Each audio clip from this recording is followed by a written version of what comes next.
Hi, it's Carl Irwin again. This is an video update. I recently posted just yesterday a video discussing the issues with Qtractor and the limited audio output options. It is exclusively a jack-centered sequencer, and I talked about how in the past there had been a releases where you could choose to use the ALSA platform as your audio output, which is a little bit more generic, although not strictly real-time.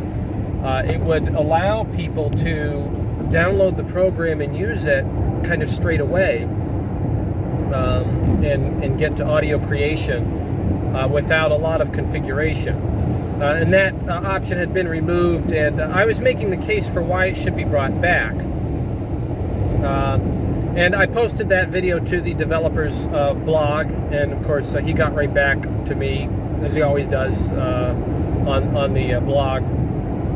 And his feeling was that the development of Pipewire, which is the sort of, it's touted as an audio replacement for the Debian Ubuntu style of Linux. I don't know what other applications or other distributions that it runs on.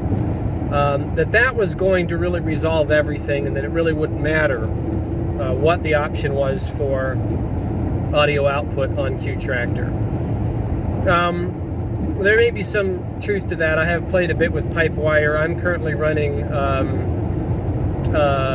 Ubuntu Studio 21.04, so I've come out of the long-term service distribution because you could implement Pipewire in a 20.04 or before that.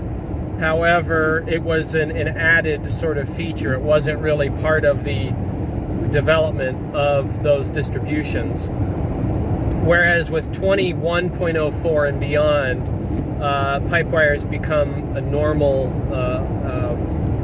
element, a normal tier of the audio processing. Although I don't believe in I think I had to enable it, is my recollection, on the 21.04. My understanding is that 21.10, the October release of Ubuntu variants, has a default implementation of Pipewire. What I'm finding is that there seems to be this kind of halfway situation where Pipewire is implemented, but so is Pulse Audio. It's not really clear to me what's going on there. I've watched some videos and read some things, and I don't know that anyone has a very clear understanding of what's going on there. If Pipewire is merely mimicking the Pulse Audio, or if they're running in tandem. I think they're running in tandem. My problem with that kind of perspective is that you don't know where this Pipewire thing is going to go. The state of audio in Linux is not really improved much by the implementation of Pipewire, because there's still, in fact, there may be more kind of ordinary, normalized interruptions in audio with this new implementation than there was with the tiered system before, where you knew what went to what, and it was just a matter of enabling things. At least, it was complicated at that time. You had to have the right distribution, you had to have everything configured right, but at least you knew you could get things to work on certain distributions. Whereas, kind of with this new situation, they're sort of building the plane while it's flying, you know, and I don't know. I don't see this going very well for some time. I tried a few things. I did see that some things did work better,